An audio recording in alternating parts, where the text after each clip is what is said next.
Hi, folks, and welcome to week 4 on quote unquote ethnic cleansing and the Trail of Tears.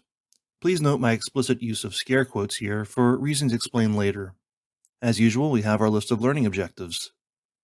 Let's start this week in the historical context of the Trans-Appalachian West during the early Republic. So, despite the fact that the 1783 Treaty of Paris transferred sovereignty from Britain to the U.S. of all lands east of the Mississippi River and south of the present-day border with Canada, the British still maintained a series of forts in the Old Northwest, where they supplied an anti-settler indigenous confederacy with weapons, which was an important cause of the War of 1812. Meanwhile, the Spanish didn't leave Florida until 1821, providing another source of inter-imperial conflict that native alliances were able to exploit. American insecurity was further heightened by the presence of massive slave populations in the southern states, which, in the historical context of the Haitian Revolution, evoked for many white Southerners some especially violent nightmares or fantasies of race war.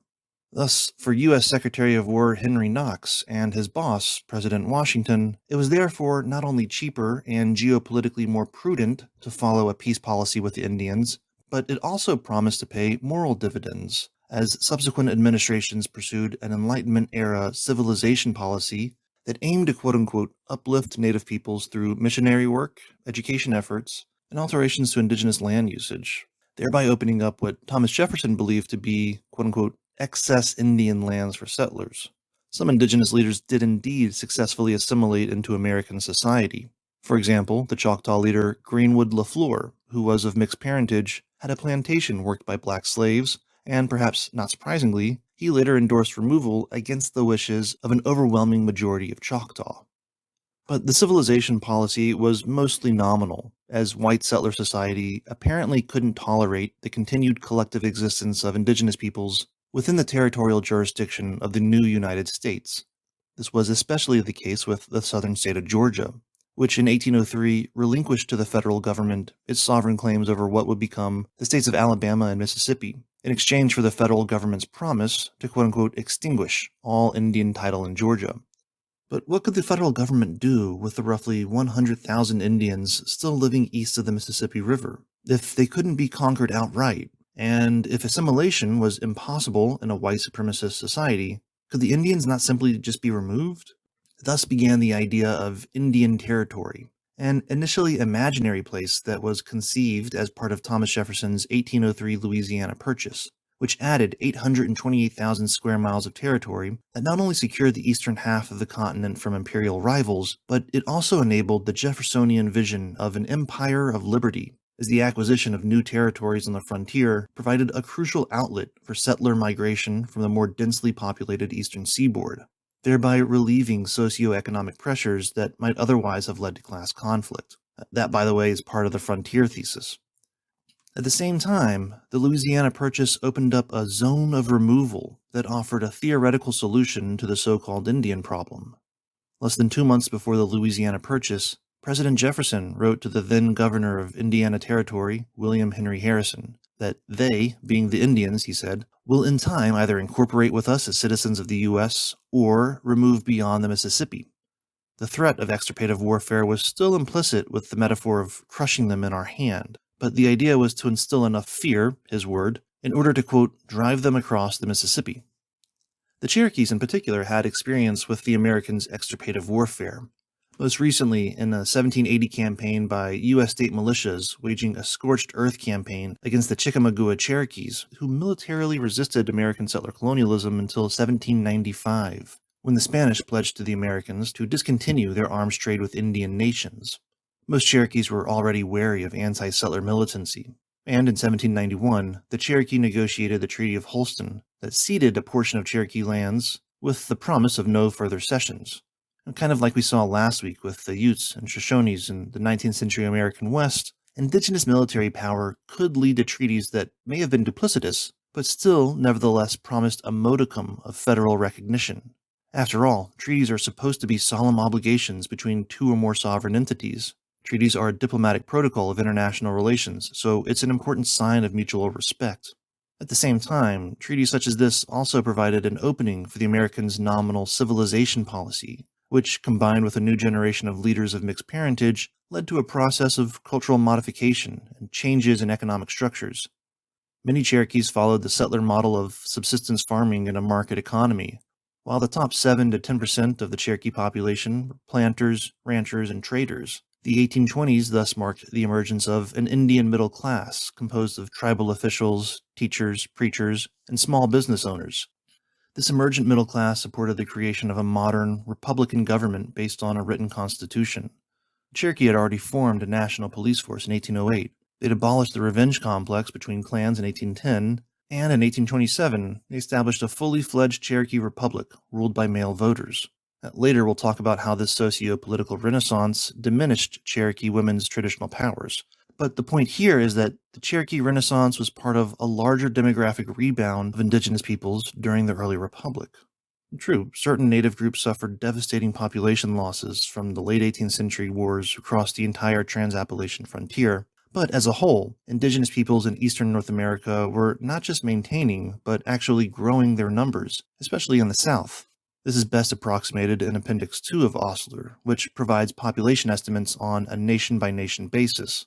For example, the total Cherokee population in 1790 was about 7,500, compared to as much as 28,000 in 1832. Quite simply, indigenous peoples were not vanishing as it was expected they should, according to the settler colonial white supremacist fantasies about the supposedly inevitable decline of native peoples. Worse still, from a settler colonial perspective, native peoples were being reborn, both demographically and politically. This was the quote-unquote problem. By the way, if anyone is looking for a good research project, try retracing the historical semantics of the quote-unquote Indian problem, especially as it was popularized over the course of the 19th century. I have some possible starting points if you're interested. In sum, the civilization policy was an empty promise, as the Enlightenment era ideal of civilizing the noble savage was no match for the structural imperative of settler colonial expansion, which the entire political culture of the U.S. during the early republic assumed was absolutely necessary. Indeed, without expansion, the U.S. would never have become a world power. However, and this is a side note here, the growing sectional conflict in the U.S. was at least significantly in part over competing visions of settler colonialism. Although, as we'll see in Week 5, the settler colonization of the post-Civil War American West provided another sort of safety valve that enabled North-South reconciliation at the expense of indigenous peoples, of course.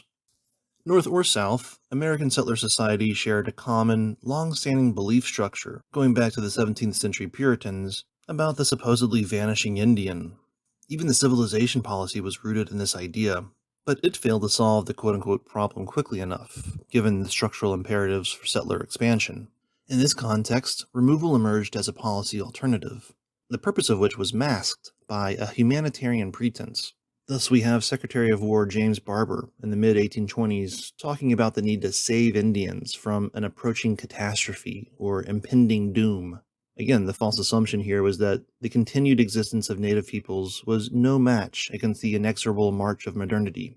This idea drew upon Eurocentric meta-narratives gaining currency at the time on both sides of the Atlantic. So only a few years after, a U.S. representative from Georgia during the 1830 removal debates in Congress rhetorically asked, "What is history but the obituary of nations?" the German philosopher Hegel wrote about the slaughter bench of history being the price to pay for progress. According to this racist logic, if native peoples failed to abandon their savage ways and fully assimilate into the dominant culture, then their demise was inevitable. From this perspective, the civilization policy failed because the Indians were further assumed to be implacable.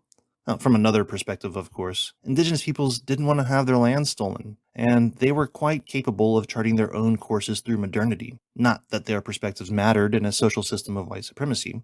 Instead, from the perspective of settler society, the Americans who were doing God's work by expanding the frontier were victims of supposedly unprovoked Indian attacks. Had it not been for British interference, of course, as this propaganda illustrates.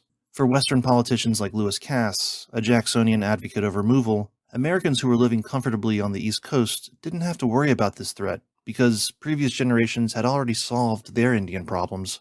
Security anxieties thus lurked beneath the humanitarian pretense for removal. Not to mention, there were obvious material benefits to expansion. Although the American government tried to stem private land grabs, state legislatures in New York, Virginia, and Georgia actually granted legal, marketable interest in lands still owned and occupied by Indian tribes, interest that took effect as soon as the tribal ownership interest could be retired or extinguished by the federal government. These rights in Indian lands were called preemption rights, and they were often granted by state governments to Revolutionary War veterans. As investments, those rights soared in value as a result of American expansion. And it was this type of preemption rights that was at stake in this important 1823 Supreme Court case, the decision of which ruled that indigenous sovereignty and land rights were automatically diminished upon the quote-unquote discovery of Indian country by European sovereigns. This is the so-called doctrine of discovery, which essentially justifies the right to conquest, and it underpins the entire system of American property law. Another ideological underpinning of the removal policy was the influence of English philosopher John Locke, particularly his labor theory of private property, which was essentially used to justify the appropriation of indigenous territories because they supposedly failed to practice agriculture in the manner of Europeans, particularly the English. Although he'd never been to America, countless legal experts, both then and now, have taken for granted Locke's highly prejudicial and uninformed assumption that Native Americans were simple hunter and gatherers who failed to make the land productive. In a previous class, I've talked about the sedimentation of meaning to describe how ideological assumptions can be hardened into taken for granted truth claims. Thus, for settler society, it was virtually impossible to imagine leaving this vast, supposedly untapped quote-unquote wilderness to the quote-unquote savages. Southern states therefore didn't wait for the federal government to implement their vision for an Indian-free West.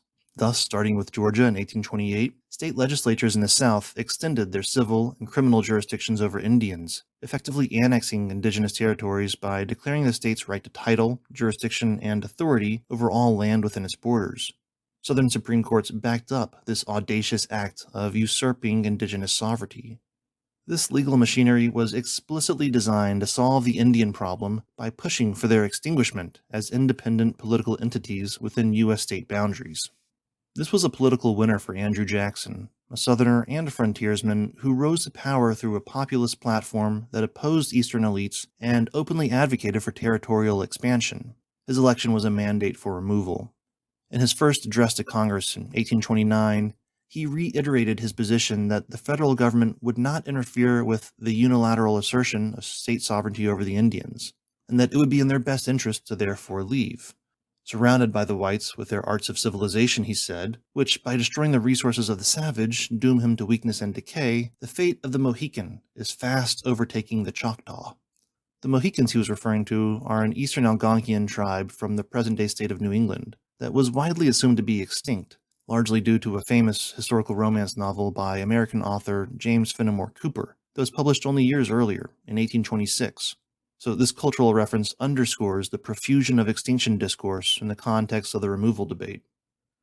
Now, when taken at face value, the texts of the Indian Removal Act maintain a humanitarian pretense by framing this as a voluntary immigration based on a fair exchange of lands in the East for lands in the West, and despite the obvious fact that Indians were already living in the West, and that this imaginary Indian territory was already home to other indigenous peoples.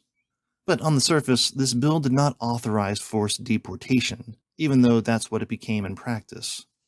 But according to historian Alfred Cave, Jackson reportedly told a group of Georgia officials who were frustrated with what they saw as Cherokee intransigence, "Build a fire under them," Jackson implored, "and when it gets hot enough, they'll move." Now, whether or not he actually said this matters less than the fact that this was how his position was generally received by Southern state leaders at the time. And regardless of whether or not you think this meets the definitional benchmark for genocidal intent, we have enough evidence to support the fact that American leaders were contemplating or condoning something genocidal, or at the very least a logic that was intrinsically eliminatory. For example, Osler quotes an American general who told the Cherokee in 1836, while marching through their country to root out refugee Creeks, that they must prepare for deportation, and that fighting back would be their destruction, a threat that was reiterated by another American general in 1838, warning the Cherokee that resistance would lead to a general war and carnage that would result in their destruction. Again, his word. An even more explicit keyword was privately used by the then governor of Georgia, writing to Lewis Cass, predicting the, quote, "speedy extermination of indigenous peoples who refused to leave." At the time, the word exterminate had a broader meaning, as in to root out, drive away, abolish, and destroy, whereas today the word has a more specific, much harder meaning in terms of denoting utter destruction through physical killing. But I'm not entirely sure that the latter meaning didn't apply here, however, as Claudio Sant quotes a July 4th celebration amongst private citizens in 1836 Georgia, where they proudly toasted, "Removal or death." Now, this rhetoric smacks of genocide. Perhaps it doesn't strictly qualify under the specific intent standard of international law, but these quotes demonstrate a genocidal fantasy, aspiration, or perhaps even a contingency plan if removal failed to solve the quote-unquote Indian problem. Whatever the intent, the outcome of this American-made debacle was deathly consequential for its indigenous targets. To begin with, the entire plan was immediately beset by administrative and logistical failures. The U.S. government agency responsible for implementing the removal policy was the Bureau of Indian Affairs. Established in 1824 under the War Department, it was beset by a lack of direction from the Secretary of War and from Congress, a deficiency of internal rules and regulations, and a shortage of funding. Quite simply, the Bureau was not well positioned to direct the massive administrative operation contemplated by the Removal Act. And despite the fact that state governments stood to gain millions of dollars in issuing land grants on expropriated indigenous territories, the federal government was unable, or rather unwilling, to purchase and deliver the supplies and provisions that were promised in the removal treaties. Worse still, they sometimes even charged tribes for their own expulsion. And yet the federal government was still so cheap that it outsourced some of its responsibilities for feeding and transporting deportees to private contractors who had no oversight and little incentive to care. On top of that, the War Department didn't even have good maps of Indian Territory, which really was at first an imaginary cartographical construct. This poor planning resulted in a foreseeable mess of overlapping claims. So, for example, a Chickasaw removal treaty in 1830 promised a bit of land in what is now the present-day state of Oklahoma that had already been set aside in an 1829 treaty with the Cherokee. And this was all despite the fact that this country was already home to southern Great Plains peoples like the Osage. Osler's book thus goes on to examine the violent intertribal conflicts that resulted from eastern and western tribes being compressed into the ever smaller space of this imaginary zone of removal. We'll examine the general consequences of this settler colonial compression on the Great Plains people next week. But the point here is that the predictable failure of the removal policy created conditions that resulted in the deaths of thousands of individuals and jeopardized the biological and social reproduction of entire groups. For example, in the case of the Choctaw, poor government planning led to departure delays until late fall 1831, meaning that their journey tragically coincided with a particularly brutal winter storm that affected the entire eastern half of the continent, as illustrated in Alexis de Tocqueville's famous travel reflections, Democracy in America, as he happened to be in Memphis, Tennessee, just as the Choctaws were being ferried across the icy Mississippi River. Osler's book opens with this sorrowful episode. And less than 2 years later, just as the Choctaw were getting settled in their new homes in Indian Territory, incessant rainfall led to a catastrophic flooding of the Arkansas River that wiped out Choctaw houses, fields, goods, and livestock, which in turn led to widespread starvation. Meanwhile, global imperial circuits of conflict and trade brought a cholera pandemic from India and Afghanistan to Russia and Britain, and finally to Canada and the United States, where it spread as a result of the Black Hawk War that was ongoing at the time in Illinois and Michigan Territory. Recall our lesson from week 2 about the interactivity of disease with other factors, including not just war, but mass population movements. So yeah, packing a bunch of poor, tired, and malnourished people onto a cramped steamboat along a highly trafficked intracontinental waterway, for example, creates ideal conditions for disease spread and morbidity, as it so happened with the Choctaw, who were also subsequently affected by the major 1837 Great Plains smallpox epidemic, which began further north in the context of the American fur trade in the Midwest before spreading southward that winter to Indian Territory. Now, it's difficult to pin down precise figures in terms of the deadly consequences of removal, but sticking with the Choctaw, our readings this week estimate that something between 2,500 and 5,000 Choctaw died as a result of removal, resulting in at least a 20% population loss. But perhaps death tolls isn't the best way to measure what was lost. What if we instead follow Donna Akers' approach and look at removal from the emic perspective of those who experienced it, as opposed to the etic perspective of outsiders? As we've seen, from our outsider's perspective, the logic of removal was primarily instrumental, perhaps callously so, but it was a means to an end in terms of taking native lands. Despite the humanitarian pretenses of the civilization and removal policies, what happened to indigenous peoples themselves was of lesser concern than the fate of their lands. As we've seen, settler society wasn't about to let Indian survivance get in the way of the structural imperative for territorial expansion. Thus, from the dominant perspective of settler society, the Indians were removed because of where they were, not who they were. But for many indigenous peoples, where they are is who they are. Many indigenous peoples have ontological connections to their countries, which may constitute intrinsic parts of their group identities and defines their collective existences in ways that go beyond just spiritual beliefs. Indeed, many indigenous peoples rely on kinship systems to structure their social relationships. So not only does kinship include immediate and extended family, it also defines clan ties, as well as close identifications and obligatory relationships with other than human entities, including landscapes and waterways. This goes beyond myth or superstition, or what anthropologists might dismissively label as fictive kin, as if they're not so real. On the contrary, indigenous kinship theory is relational, in the sense of identifying responsibilities and obligations with others, therefore making kinship as much social and political as it is strictly spiritual or religious. Akers thus shows us how the Choctaw people identify so closely with the ancient Mississippian-era burial mound of Naniwaya in the present-day state of Mississippi, which they still affectionately refer to as Beloved Mother. According to Akers, Naniwaya was and is the center of the Choctaw universe, where the earth was actually part of the Choctaw, the living and the dead. It's the heart of who they are as a people. Therefore, the deracination, or forcible uprooting of the Choctaw from Naniwaya, effectively separated them from their own mother. Indigenous kinship theory thus provides a culturally relativistic, or emic way to rethink the genos, or the group targeted by perpetrators. By emic, I mean how these groups understand themselves, on their own terms, as opposed to an etic perspective, which imposes outside concepts and categories that are foreign to these groups. The key lesson here is that how a group is constituted frames the way in which it suffers attempted group destruction. Because groups are social constructions, they can neither be constituted nor destroyed simply through the bodies of their individual members. We'll see this again next week, when Tasha Hubbard makes an even more forceful argument for rethinking the genos vis-a-vis the Plains people and the buffalo. But back to the Choctaw. Akers notes how removal severely impacted the life force of Choctaw clans. A clan is a type of descent group whose members trace their descent to an unknown ancestor, or in cases like the Choctaw, to a sacred plant or animal. For matrilineal societies like the Choctaw, this social system depends upon elders, especially grandmothers. But on page 72 of Akers' essay, she suggests that because so many clan elders died from removal, that some clans could not survive. So what happened to these clans? True, the Choctaw as a whole survived removal, but what if we instead see the Choctaw not as a single genos, but as multiple genoi, plural form of genos, comprised of several lineages who trace back their identities even deeper than the Choctaw? So if we shift to an emic perspective of genocide as ontological destruction, then we need to rethink our conceptual categories.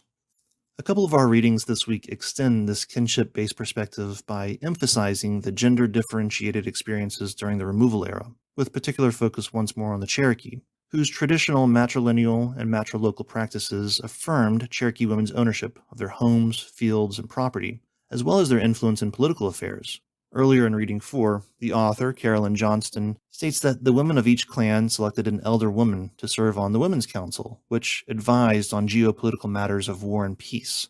But women's traditional powers and influence waned as a result of a growing population of Cherokee born to white fathers, who tended to have little regard for traditional clan customs.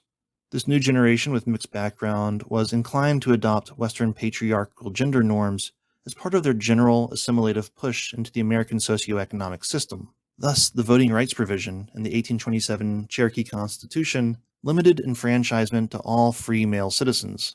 Through the erosion of their traditional positions of power and respect, the transformation of Cherokee culture and politics produced greater vulnerability for Cherokee women, leaving them further exposed to sexual and gender-based violence so common to colonialism. So, for example, on page 266 in Osler, he tells the story of 2 Cherokee women who were sexually assaulted by a Georgia sheriff in the 1830s, after the government had usurped Cherokee sovereignty and unilaterally extended its criminal and civil law jurisdiction over Indian bodies. The two women went to a local magistrate for justice, only to be told that no Indian testimony could be received under state law, thereby indicating a climate of impunity for violence against Indigenous women. Later, on page 281, Osler cites a Seminole oral history account of American soldiers raping women during the Second Seminole War, which is corroborated with the diary of an American soldier stationed at Tampa Bay during that especially brutal counterinsurgency campaign. Yet even with the few scattered references to sexual and gender-based violence in the primary sources, they're often couched in euphemistic language. Thus, the reading by Johnston shares this account from a Baptist missionary witnessing the 1838 roundup of the Cherokee by the American military, talking about, quote, females driven on foot before the bayonets of brutal men who made them suffer blasphemous vociferations, leaving unstated the horrible acts that were committed against these Cherokee women. All this white American male bystander could muster was a painful sight. Violence against Indigenous women was thus becoming normalized, perpetuating a legacy that continues to this day. And the normalization of sexual and gender-based violence is unfortunately written into the genealogy or intellectual history of our field, marking a major blind spot in the hegemonic understanding of genocide. Last week I introduced this crucial part of the Secretariat draft, which was the first, more expansive draft to the Genocide Convention. So whereas last week I covered Part 1 of Article 1, Section 2, pertaining to physical genocide, this week and next roughly pertains to Part 2 of this same provision, covering biological genocide. Look how limited its scope is, especially compared to Part 1 from last week. The drafters of the convention, overwhelmingly male, didn't even discuss rape or other forms of sexual violence during the drafting process. That's how much it wasn't on their radar. Now, in contrast, there was some debate over whether or not deportations should be included, although concerns about contemporaneous mid-20th century quote-unquote population transfers, namely from the Allied power-backed post-war expulsion of ethnic Germans, cordoned off this ostensibly normal practice of state power from the narrow conception of genocide adopted in the final draft. Even further off the drafter's scope of consideration were the sort of indigenous lifeways discussed a couple slides ago, regarding indigenous peoples' ontological relations with other than human entities. Now, although genocide case law is starting to close the gap in terms of sexual and gender-based violence, and whereas the criminalization of quote-unquote ethnic cleansing is covered by the alternative categories of war crimes and crimes against humanity, indigenous ontologies are still locked out of the lexicon of international criminal law, as well as the hegemonic understanding of genocide. We thus return to the problems discussed last week that follow a threshold conceptualization of genocide, which, as the crime of crimes, or the ultimate crime, is supposed to be narrowly qualified according to the very high legal bar established by the specific intent standard. Anything falling short of that definitional threshold thus falls into other legal categories. This is Gary Anderson's position, reading 6. As he argues in his intro, genocide will never become a widely accepted characterization for what happened in North America because large numbers of Indians survived, as if that's a disqualifying criterion, and because policies of mass murder on a scale similar to the events in Central Europe, Cambodia, or Rwanda were never implemented, thereby slipping into the trap of ahistoricism, as if general patterns of mass violence don't historically mutate. On the contrary, we shouldn't expect to see settler colonial violence in 19th century America to look like the mid to late 20th century cases of the genocide studies canon.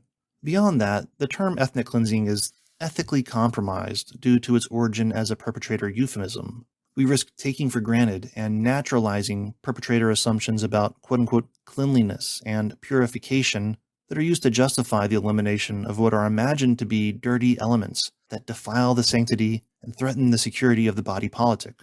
In contrast, with its root word genos, the keyword genocide identifies with the victim group, although we've already discussed how the inordinate focus on intent ends up privileging the subjective state of the perpetrators, perversely giving them the final say over what counts, at least according to the hegemonic understanding of genocide.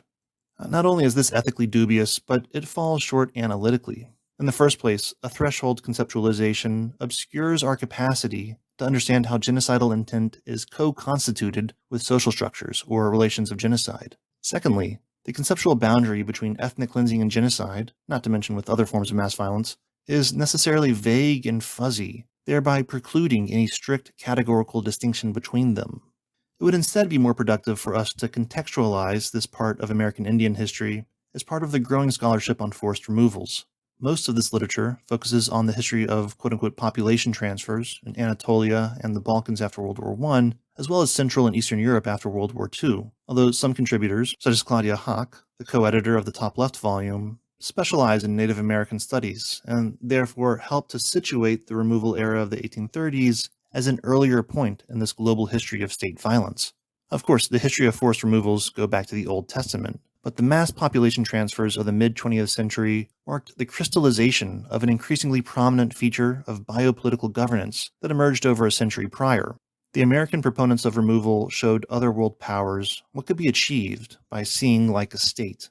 Later in the 19th century, the expansion of Tsarist Russia into the Caucasus would lead to the brutal enhancement of this practice of demographic surgery, of brutally excising entire populations from the body politic. There was a transnational flow of knowledges and practices between different groups of perpetrators, as the Ottomans learned from the Russians, the Greeks learned from the Turks, and so on and so forth, thereby connecting in a very extended and general way the history of Indian removals to, say, the post-1939, pre-1941 phase of the Holocaust that was marked by the Nazis' imaginary territorial solution.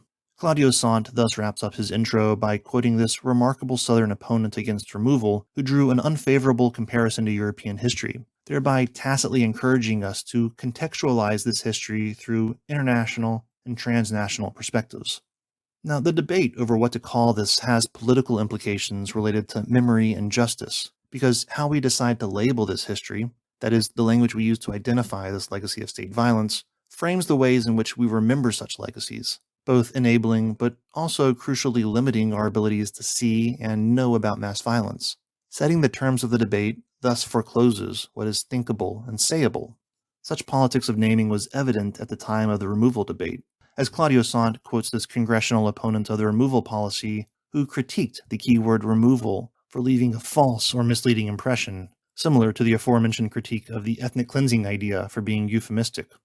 Yet the removal label has stuck around for nearly 2 centuries, becoming sedimented knowledge in the process, thus serving an important cultural function in perpetuating the continued erasure of indigenous peoples. So it wasn't enough that Eastern North American Indians were physically deported, but even their memories have been largely scrubbed from the settler conscience. Reading 7 by James Carson thus examines how Southern writers and historians have perpetuated the poetics of oblivion by retelling the story of removal as if it were the almighty unfolding of providential will, further cementing the myth of inevitability, as if the Indians being forcibly uprooted from their homes was a natural consequence of history, a necessary sacrifice to fulfill a divine mandate. This recalls a point from last week's discussion about the settler colonial disavowal of foundational violence.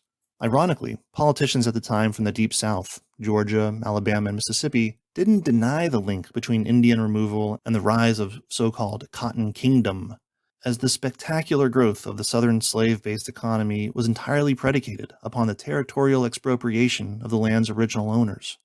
Cultural narratives of erasure thus served to cover the tracks, so to speak, obscuring the socioeconomic and structural causes of removal, not to mention its deadly physical and social consequences. Donna Akers notes how the intergenerational transmission of cultural and historical knowledge via indigenous storytelling traditions are so often dismissed by professional historians who have been trained to give deference to official government and military records, or even the personal journals or diaries of non-natives. On the one hand, this evidentiary imbalance is starting to be corrected through new historiographies, such as ethnohistory or New Indian history, in the vein of Black Hawk, Osler, and Akers. On the other hand, however, our reading by Stephanie Fitzgerald informs us that many indigenous memories of removal are kept alive through family stories that are closely held within the family unit and are not divulged to strangers. She then shows us Grandma Margaret's Long Walk story, which is freely available on YouTube, and which tells her family's story of the 1864 removal of the Navajo in her native Diné language. Only the first few minutes of the video have been translated into English, leaving the meaning of this text beyond the reach of non-native speakers. This raises a conundrum for sympathetic non-native researchers who want to help rewrite the dominant cultural narratives, but who are also sensitive to indigenous people's inherent ownership of their own stories. This leads to an important methodological challenge for those of us studying Native American genocides in terms of what we use for evidence and the politics of epistemology, i.e., how we know what we know. but this video lecture's been going on long enough, and as usual, I feel like I'm just going to stop in the middle of a point, but I guess we'll just pick up next week where we left off. So, usual assignments this week, of course. Keep working on your final paper, and feel free to reach out to me. Yeah, and that's it. Thanks for listening, and I'll see you next time.